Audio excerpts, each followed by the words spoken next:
வரும் நாடாளுமன்ற தேர்தலில் பாஜக தனித்து போட்டியிட திட்டமிட்டுள்ளதாக அக்கட்சியின் மாநில தலைவர் அண்ணாமலை தெரிவித்துள்ளார்.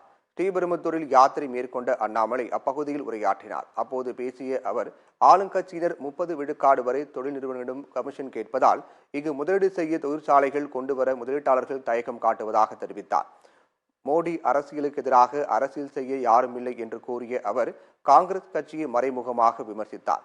தமிழகத்தில் பெரும்பாலான பகுதிகளில் சாலை வசதி கூட ஏற்படுத்த துப்பில்லாமல் திராவிட மாடல் அரசு உள்ளது என்று அண்ணாமலை விமர்சித்தார். ஐயா 2004 இருந்து 9 வரை ரோட்வேஸ் மினிஸ்டர் டிஆர் பாலு இருந்தார். அவர் அடிச்ச கொள்ளையை பார்த்து அதுவரைக்கும் இந்தியாவில் ஒரு அமைச்சர் அந்த அளவுக்கு கொள்ளையடிக்கல. மன்மோகன் சிங் என்ன சொன்னார்னா 2009 மறுபடியும் காங்கிரஸ் ஆட்சி வந்த பொழுது கருணாநிதி அவங்க மன்மோகன் சிங் சொல்றாங்க, யாருக்கு வேண்டுமானாலும் மந்திரி கொடுக்கிறேன், ஆனா டிஆர் பாலுக்கு மட்டும் கொடுக்க மாட்டேன். மன்மோகன் சிங் அவர்கள் வாயை திறந்து பேசுறது அப்பதான் நிறைய பேசினாரா இந்தியா தப்பிக்கிறது. யாருக்கு வேண்டுமானாலும் அமைச்சர் கொடுக்கிறேன், டிஆர் பாலுக்கு மட்டும் நான் கொடுக்க மாட்டேன். 2009 அமைச்சரவை மறுக்கப்பட்டவர் டிஆர் பாலு. அடிச்ச கொள்ளை